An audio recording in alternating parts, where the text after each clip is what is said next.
America, the land of the free, and many citizen rights which can't be found in other countries, including the unique right to a trial by jury. It gives individuals the right to have their case heard by a jury of their peers, individuals similar to themselves. Some other countries, you're going to go to someone appointed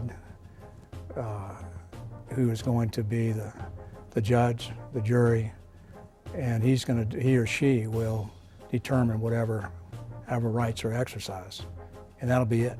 You're already presumed to be guilty, while in our country you are presumed to be innocent before you go to trial. So it's very important that jurors participate in the system because we need to continue to protect those rights. If we didn't have people willing to serve on juries, our system just simply wouldn't work. If we don't have citizens who are willing to come in and serve when called upon to do so, our criminal justice system would effectively shut down. It is an American citizen's duty to serve on a jury when called upon to do so.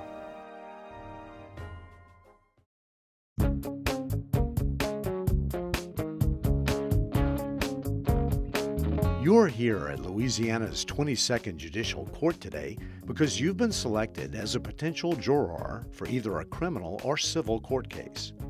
Individuals in the state of Louisiana are entitled to trial by jury in a criminal case when there is a possibility of imprisonment at hard labor. Imprisonment at hard labor simply means in the custody of the State Department of Corrections as opposed to the parish jail. A jury trial is also an option in a civil case or a legal dispute between two parties when the amount at issue exceeds $50,000. In order to be selected for jury duty, you must meet the following qualifications. You're able to read, write, and speak the English language. You're 18 years of age or older. You're a resident of the parish for at least 1 year. You have no felony convictions that have not been pardoned and are not under indictment for a felony.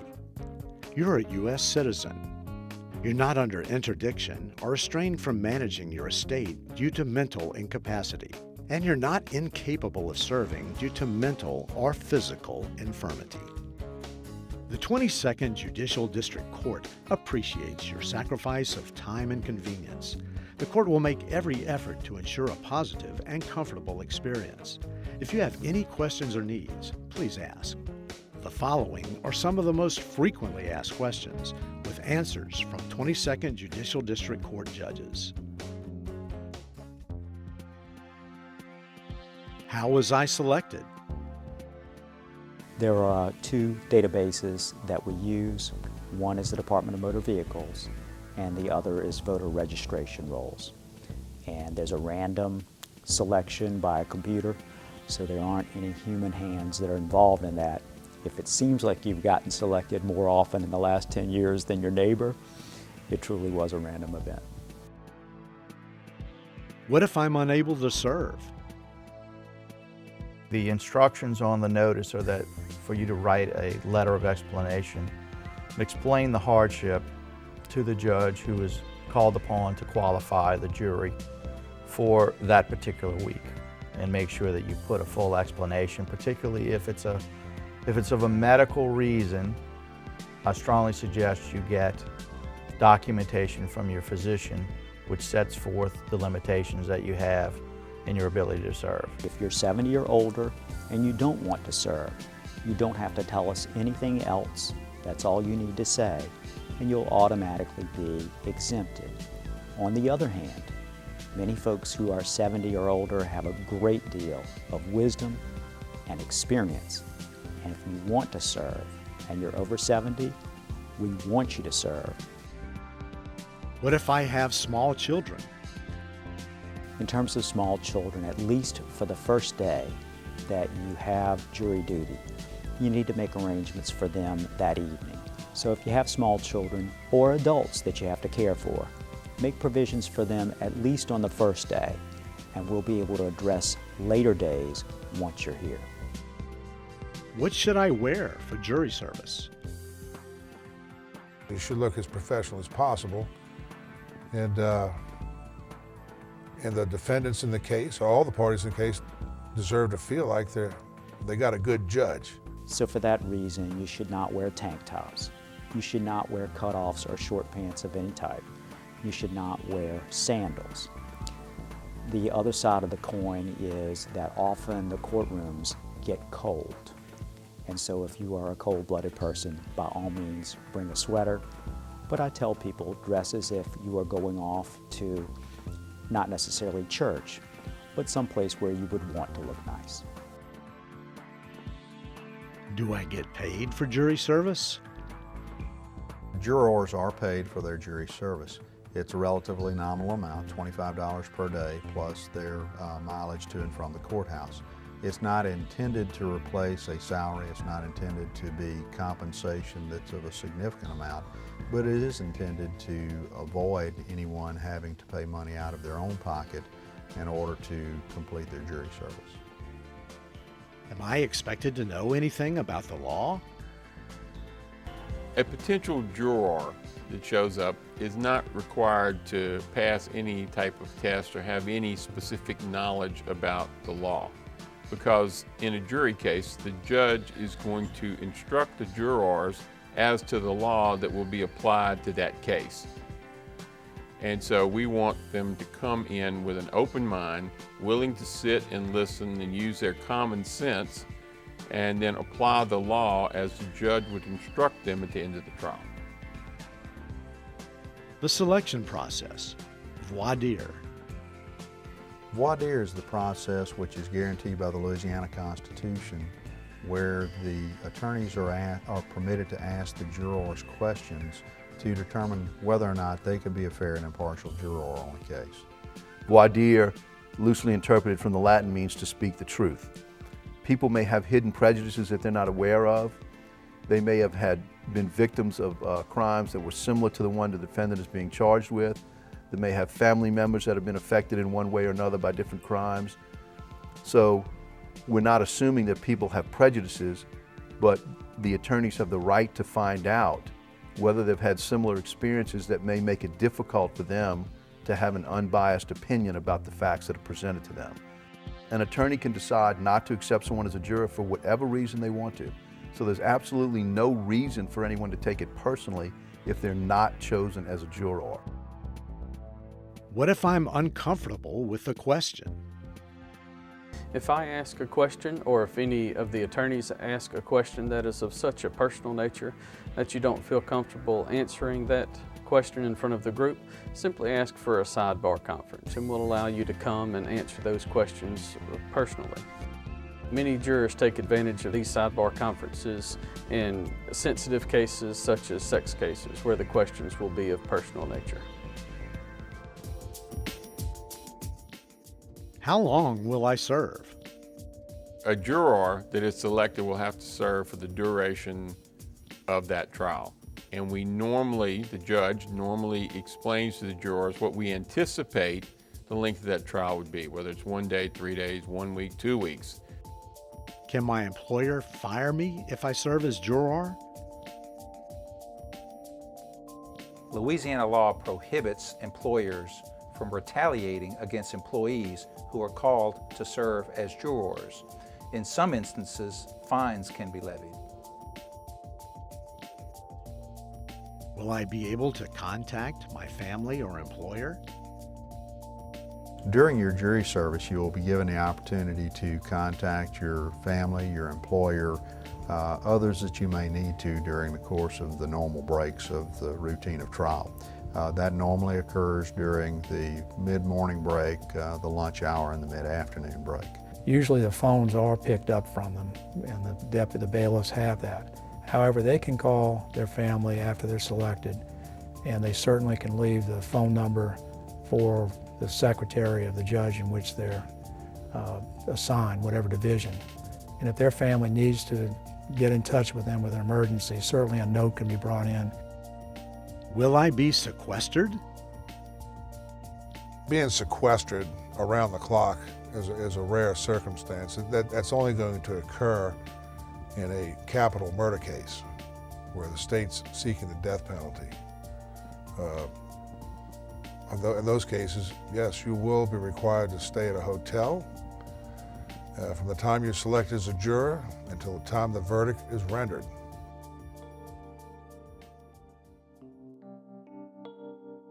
Pre-trial instructions.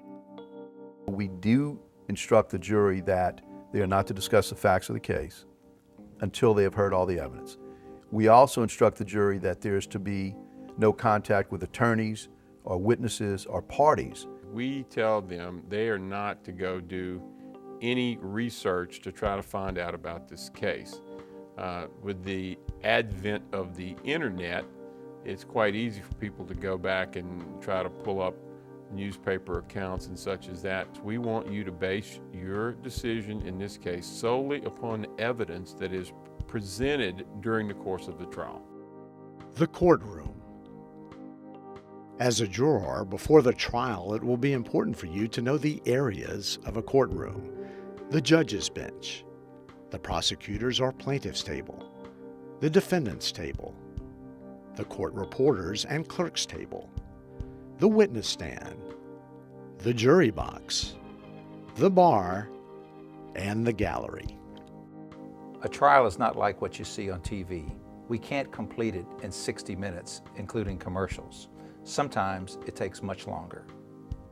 Important that jurors not think that every case that's presented to them is going to be like CSI. There's not always this enormous amount of scientific evidence that's going to be presented. Opening statements. The case will begin with opening statements. Opening statements are not evidence. They're merely contentions of what the attorneys feel will be shown or not shown by the evidence. The trial. Your role. In a criminal proceeding, the jurors are not permitted to take notes. So they have to pay very close attention to what's being said and what's being presented to them for their review in the trial process. In a civil proceeding, you are able, as a juror, to take notes. As I always tell the jurors, I hope you get picked, because at least for a day or two, you and I are going to be colleagues. Because as a juror, you're the judge. We want you to find out what the facts are. We want you to find out what the truth is. And that's your job, basically, as a juror. Find out what is the truth in this matter. What attorneys and the judges ask of jurors is to not leave their common sense and personal lives behind them.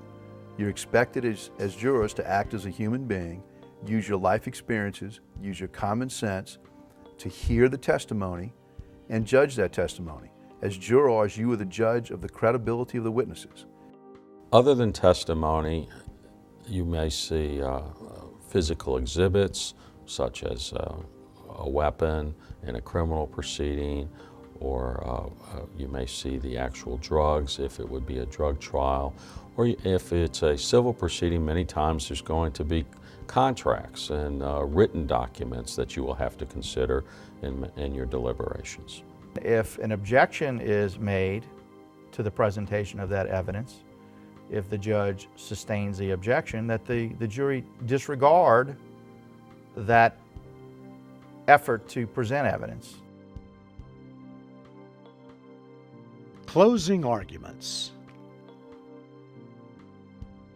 Finally, at the conclusion of all the evidence coming in, there'll be oral arguments in the same form of the opening statements. Again, not evidence, merely the contentions of what the attorneys feel has been shown or not shown by the evidence they've heard. Finally, I'll instruct them on the law which applies, and then they'll retire to deliberate. Jury deliberations. In order to reach a verdict in a civil trial, 9 of 12 jurors must concur. In a criminal case in which the punishment may be death, or in any criminal case that requires a 6-person jury, all jurors must concur to render a unanimous verdict. In a criminal case for an offense committed prior to January 1st, 2019, in which the punishment is confinement at hard labor and requires a 12-person jury, 10 of those jurors must concur to render a verdict. In a criminal case for an offense committed on or after January 1st, 2019, in which the punishment is confinement at hard labor and requires a 12-person jury, all jurors must concur in a unanimous verdict. You must elect a foreperson from among yourselves. That individual is charged with the obligation of assisting and leading the discussions, tabulating the vote, and signing the jury verdict form which is provided to the jury.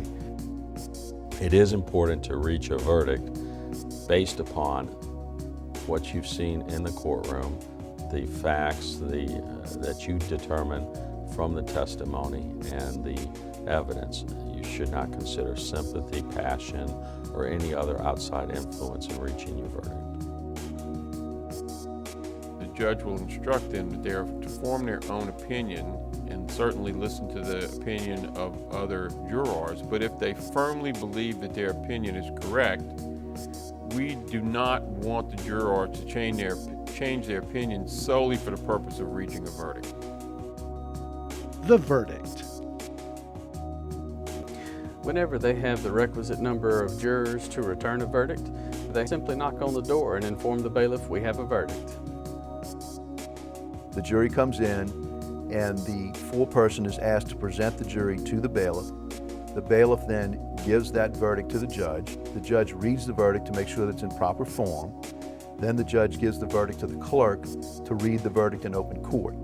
You're under no obligation to discuss with anyone your service as jurors. It's at your sole discretion whether you wish to discuss with the attorneys what took place during the trial. Many attorneys want to question you about what they did as a practical matter in the presentation of evidence so that they can do it better next time. The value of service. The overwhelming majority of individuals I've spoken with appreciated the opportunity to serve as jurors. I do believe afterwards they do go away with a sense of accomplishment and civic pride that they were able to serve their community in such a capacity. It's your job to render a just verdict. You can achieve no greater calling in this life than to make sure that justice is served.